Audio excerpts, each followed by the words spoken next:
forum-forum seperti ini akan memberikan fungsi untuk memunculkan dialog-dialog untuk kebersamaan pers dan membangun Indonesia. Di antara dialog yang penting di dalam forum seperti ini yang kami harapkan adalah forum yang dapat mendukung terselenggaranya fungsi dan peran pers di Indonesia. Fungsi dan peran pers di Indonesia ini kita lihat misalnya fungsi untuk menyebarkan informasi, fungsi untuk pendidikan, hiburan, dan kontrol sosial. Dan ada satu lagi, pers ini fungsi sebagai sebuah badan ekonomi atau kekuatan ekonomi yang dimana ini para sponsor sudah memberikan dukungan. Nah, ini sebuah kabar baik juga, bermitra dengan para sponsor yang kredibel.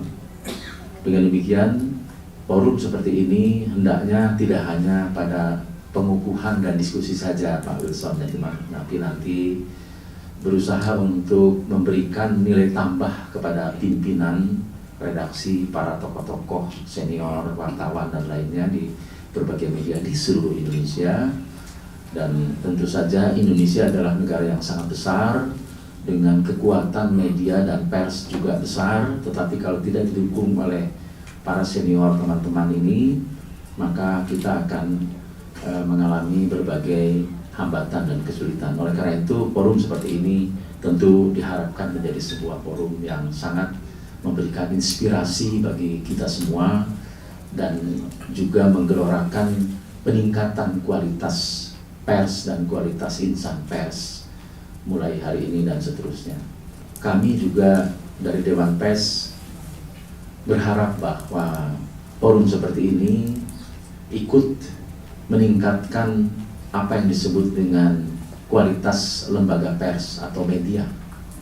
Melalui forum ini diharapkan turunan-turunan kegiatannya itu adalah meningkatkan kualitas media di Indonesia. Kenapa?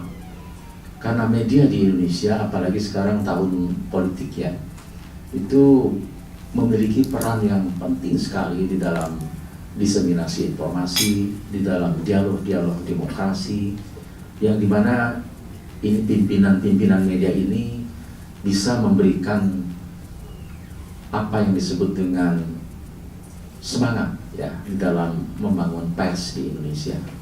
Harapan kami forum-forum seperti ini juga bekerja sama dengan insan-insan pers lain secara kekeluargaan, gotong royong, dan penuh dengan persatuan. Sekarang ini organisasi pers baik berupa forum maupun organisasi formal lainnya sekarang luar biasa banyak ya di pusat dan di daerah.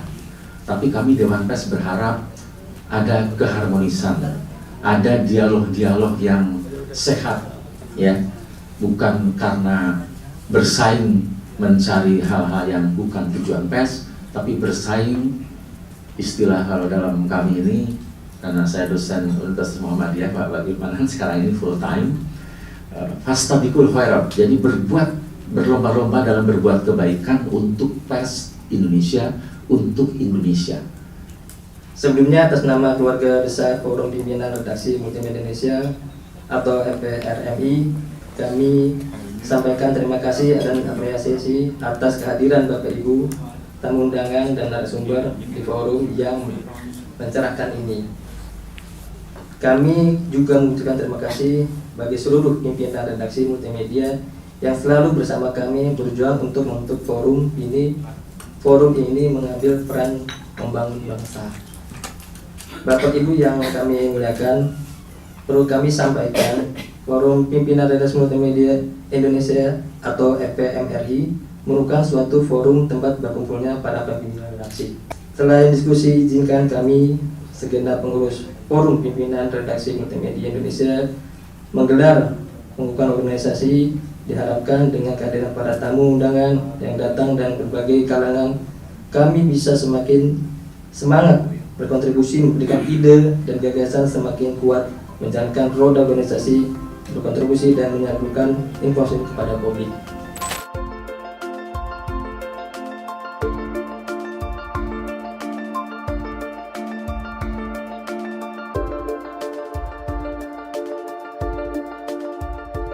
FKM itu adalah salah satu bisa dibilang nadinya perekonomian di Indonesia saat ini.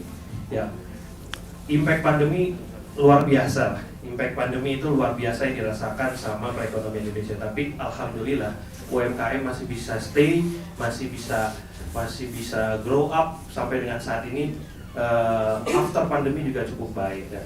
Kita lihat dari sini di PNM sendiri kita ada pembiayaan 2 fokus, yaitu ultra mikro dan mikro. Ultra mikronya itu melalui produk Mekar, kemudian untuk yang mikronya adalah ulang. Sampai dengan saat ini, ya, mimpi kita adalah menaik kelaskan nasabah-nasabah kami yang dari ultra mikro, mikro, menengah dan besar. Dan sampai dengan saat ini total penyaluran kita sebanyak 242,24 triliun rupiah. Ya, itu luar biasa. Ini data per Juli 2023. Next. Nah, apa sih Mekar ulang itu apa gitu? Nah, coba saya akan jelaskan di sini Bapak Ibu sekalian.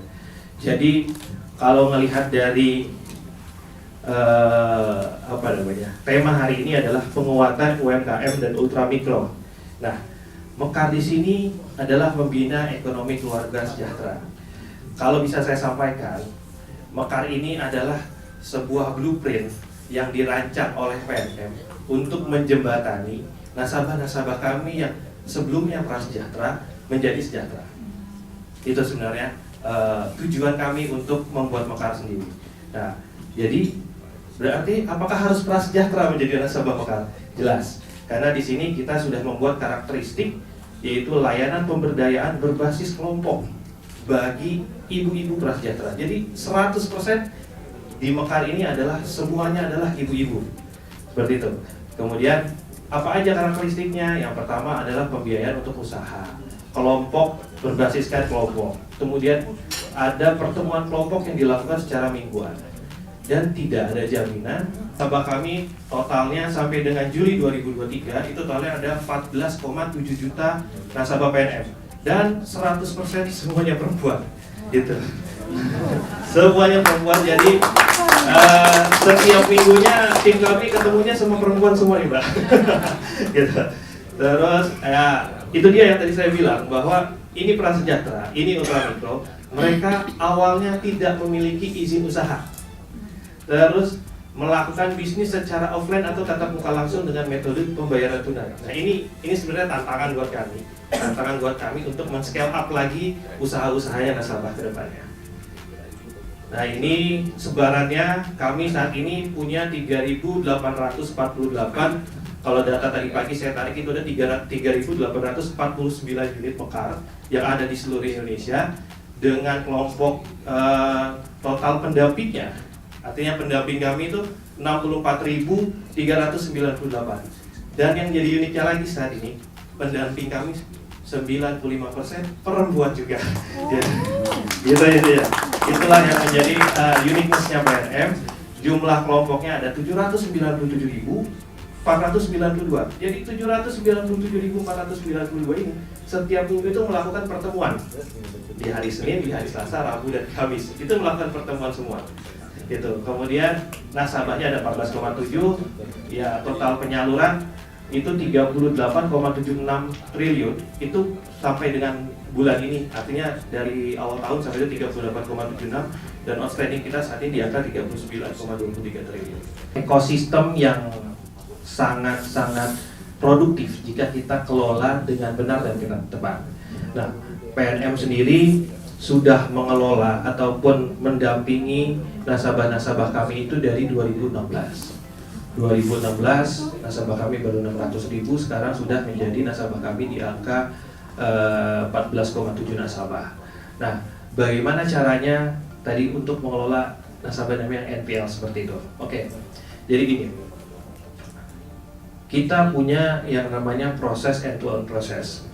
Dari awal sampai dengan akhir saat ini, end-to-end proses kita dilaksanakan secara digital. Jadi kita tidak akan menghilangkan prosesnya dari awal sampai akhir. Setiap proses itu wajib dilaksanakan, makanya kita pakai digital sekarang ini. Terus yang kedua, ada standar ISO terkait dengan kepatuhan yang kita jalankan, sehingga hal-hal yang terburuk terkait dengan NPL tersebut bisa kita minimalisir. Nah, yang ketiga, bisnis kita ini bisnis mingguan. ya.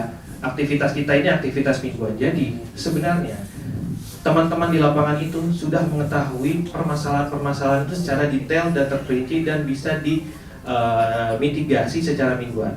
Karena ketika mingguan nasabah itu semuanya hadir di tempat lokasi dan ada salah satu nasabah yang tidak hadir di tempat PKM, itu langsung akan dikunjungi sama AO kami.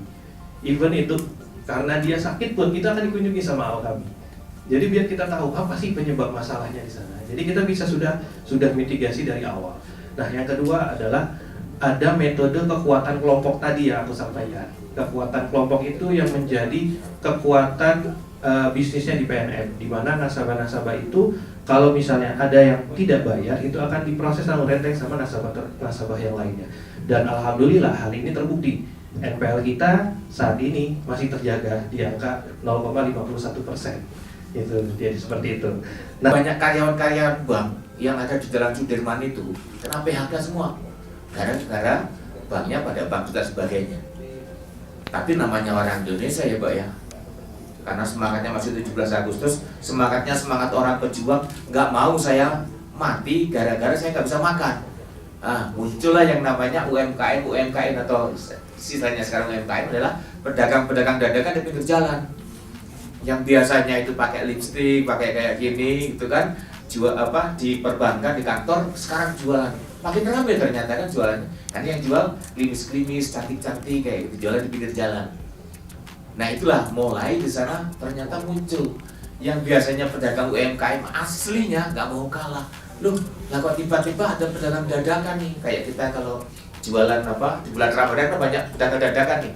Nah itu sama itu kalau saya perhatikan tahun 98 2000-an itu muncullah yang namanya UMKM dadakan yang sebelumnya mereka adalah sebagai karyawan dan karyawati kantoran atau perbankan yang lain. Nah makanya setelah berkembangnya waktu tahun 2021 pemerintah ya khususnya diinisiasi oleh dari Kementerian Keuangan, dari Kemenko dan juga Kementerian BUMN membentuklah yang namanya holding ultramikro. Nah ini susunnya tiga entitas nih, BUMN semua ini Pak. Cuman sekarang saya sama saudara saya Pak Ahmad ini saya jadi anaknya BRI karena lebih besar.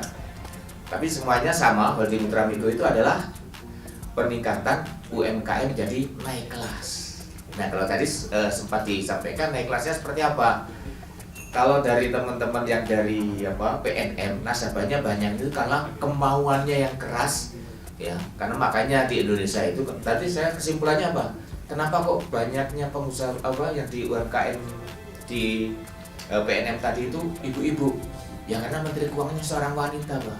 Jadi juga sama ternyata. Di Pegadaian itu nasabahnya portofolio kita lebih banyak 80% itu juga wanita.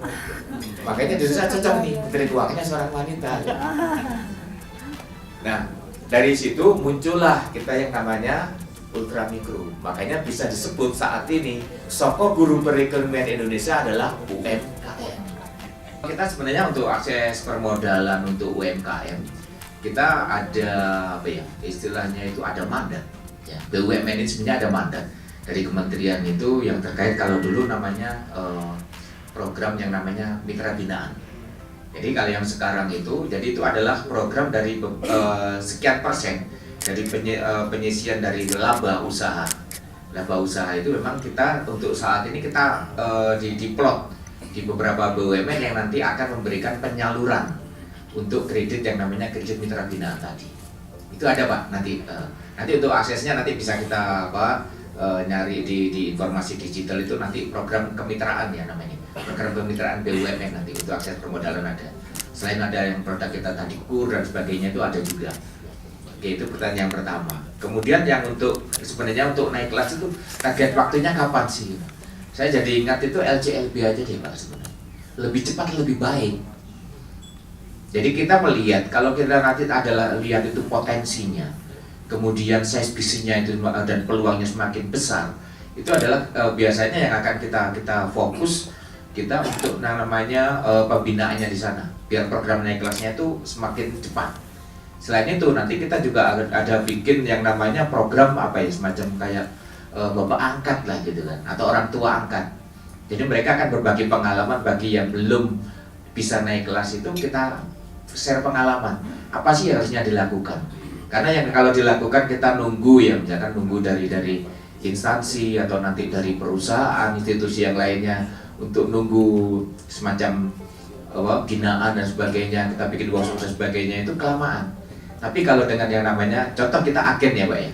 Kalau untuk agen kan juga kita mitra binaan juga nih, binaan kita untuk UMKM. Biasanya memang pelaku UMKM, toko kelontong dan sebagainya, memang dia punya akses usaha yang bisa diakses oleh masyarakat. Itu kita bikin yang namanya model gathering gitu. Jadi saling share pengalaman. Nah itu adalah kita tidak melihat target waktunya, tapi kalau lihat size bisnisnya dan peluangnya itu lebih besar, itu adalah kesempatan mereka untuk bisa kita angkat untuk naik kelas. Contohnya nanti dari teman-teman PMM nih, kelompok ibu-ibu yang misalkan khusus untuk bikin keripik misalnya, kalau di Malang gitu kan ada tuh bikin keripik apelnya itu kok lama-lama banyak yang seneng nih. Kalau istilahnya ramuan bumbunya dari ibu-ibu ini kok pas ini. Nah kemudian bisa nggak kita tingkatkan size-nya? Pak nggak bisa Pak, kenapa? Saya perlu hibah mesin. Ya.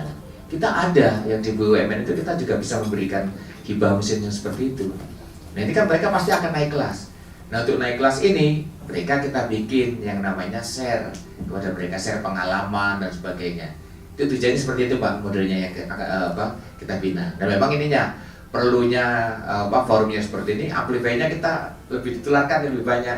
Kalau enggak taunya yang ada di sini aja. Saya pernah, jadi kita terbatas informasi ini. Seperti itu yang untuk yang kedua. Artinya, Bapak saya potong sedikit, artinya itu branding juga penting untuk suatu produk yang mungkin akan naik kelas ini? Ya, perlu. Makanya branding itu kita lihat dulu, yang penting itu adalah kualitas atau rasa biasanya. Kalau orang-orang UMKM itu bikin sesuatu itu mesti lihat adalah kualitas dan rasanya ini. Wah, begitu cocok, sudah ada mereknya belum? Biasanya belum punya. Nah, idenya apa ini mereknya kayak gitu. Contoh kalau kita melihat sebenarnya untuk saya ambil contoh sepatu kalau kita melihat kalau mereknya itu masih merek lokal ya, punten ya, ini saya bukan mengartikan merek lokal itu kurang nendang gitu. Tapi begitu namanya bikinannya sepatunya sepatu bikinan Bandung atau bikinan Tangerang, coba Bapak Ibu bisa lihat kalau sudah dijual yang ada di Sarinah produk UMKM, namanya itu kalau nggak salah sebenarnya produknya produk Indonesia, mereknya Mario Minardi kalau nggak salah. Begitu masuk pangsa pasar yang ada di Sarinah yang memang level untuk konsumennya sudah beda, itu paling murah 1,5 juta loh. Padahal produk lokal, nggak kalah dengan merek-merek yang luar gitu. Saya kira, ini bikinan Itali kok bisa masuk Sarinah? Nggak boleh dong, saya bilang gitu. Saya protes istilahnya sama-sama teman Korsek yang ada di sana. Enggak Pak, ini bikinan Tangerang kok. Nanti kita akan bikin sampai jaminannya itu apa? Jaminan kalau warnanya pudar bisa dikirim lagi ke sana Pak. Itu ada sesuatu diferensiasi yang mereka lakukan. Ini keren loh sebenarnya. Cuman ini publikasinya kurang gitu loh. Yang saya sayangkan itu publikasinya.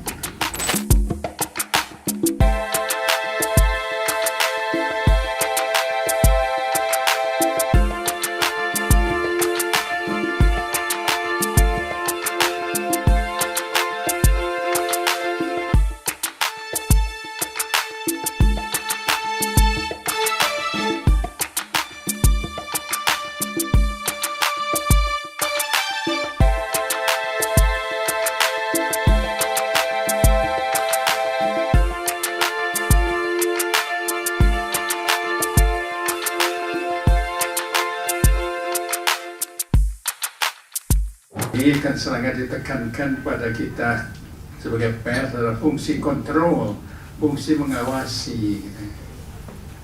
Saya bilang tidak, dari sudut ilmu saya tidak boleh hanya itu.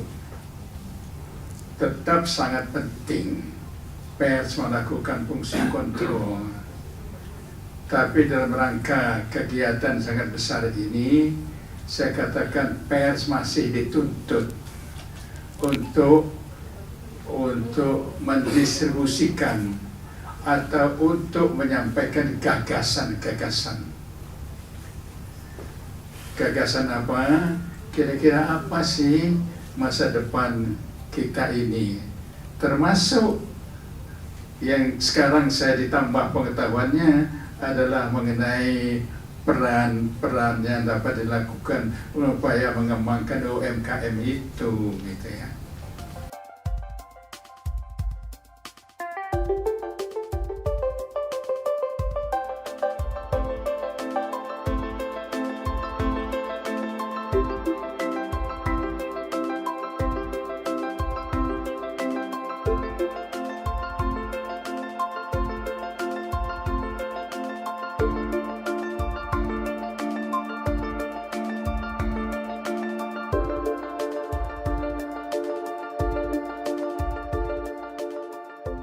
Apakah saudara Lumi, saudara Solihin, dan saudara Yuri serta seluruh pengurus siap untuk dilantik sebagai pengurus Forum Pimpinan Redaksi Multimedia Indonesia? Nah, jika siap, dengan mengucap puji syukur kehadirat Tuhan Yang Maha Esa, yang ini saya lantik secara resmi pengurus Forum Pimpinan Redaksi Multimedia Indonesia masa bakti 2023-2028 yang disaksikan oleh tokoh pers Bapak Haji Bagir Maman dalam menjalankan tugas dan kegiatannya. Maka pengurus FPMI agar patuh dan taat pada anggaran dasar yang bertangga. Semoga Tuhan Yang Maha Kuasa senantiasa meridhoi kita semua. Demikian, Jakarta, 30 Agustus 2023, Pengurus Pusat Forum Pimpinan Redaksi Multimedia Indonesia. Tepuk tangan.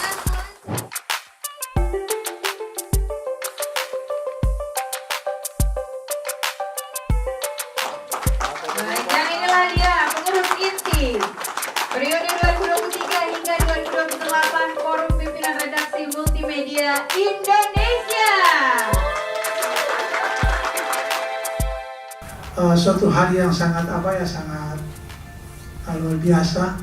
Saya bisa tampil di sini itu karena kepercayaan teman-teman. Saya berharap kepercayaan ini kita bisa langgeng, ya, kita bisa jalani bersama, karena memang sebagaimana visi-visi kita kan membentuk organisasi ini cuma dua tujuan utama, yaitu pertama kita berfungsi sebagai memberikan edukasi, yang kedua untuk advokasi. Jadi memang ini harus kita bagi sama-sama bahwa urusan edukasi bagi wartawan untuk mewujudkan wartawan yang lebih bertanggung jawab, menyampaikan berita-berita sesuai dengan kode etik jurnalistik seperti yang kita sudah bersama, itu menjadi kewajiban kita bersama. Nah, forum ini menjadi wadah itu untuk bagaimana kita mengedukasi teman-teman agar dalam ke depan nanti tidak ada lagi karena memang perang melawan hoax sekarang kan tanggung jawab kita bersama. Jadi saya berharap ke depannya kita tetap bersama dengan teman-teman juga yang anggota konstituen untuk mewujudkan pers yang lebih baik, lebih bertanggung jawab, menjalankan tugas jurnalistik dengan lebih baik. Sekarang ini fenomena digital yang menjadi sumber informasi orang, ya jangankan masyarakat umum, pers aja kadang-kadang mengutip dari TikTok, dari YouTube. Itu fenomena yang sebenarnya kita harus memberikan yang informasi yang awal dan faktual itu, tapi banyak pers yang mengutip dari TikTok. Nah, hal seperti ini bagaimana caranya supaya kita lebih memberikan pemahaman kepada masyarakat bahwa ini pers ini perlu diselamatkan, pers ini perlu kita bawa pada hal-hal yang lebih kondusif, sehingga tidak lebih percaya kepada medsos daripada ini. Kalau pers ini hilang, saya nggak tahu menjadi apa ini republik ini. Karena kalau semua orang tinggal percaya sama TikTok, YouTube, medsos lah secara keseluruhan, mau jadi apa bangsa ini? Jadi saya berharap kita tetap bertahan, karena kita telah melangkah. Marilah kita tetap melangkah bersama untuk mempertahankan apa yang telah kita mulai. Saya berharap saya di sini ya katakanlah tidak bisa berjalan sendiri. Saya juga belum punya pengalaman yang lebih banyak. Makanya saya selalu meminta kepada teman-teman untuk tidak henti-hentinya kita berguru kepada orang yang lebih baik, termasuk kepada senior kita, tokoh kita Pak Bagir yang sangat mengetahui persis perkembangan pers, meskipun lebih ke mengawali karir di bidang hukumnya, tapi kalau masalah pers kita harus tanya ke Pak bagaimana menjalankan tugas-tugas jurnalistik yang baik dan benar.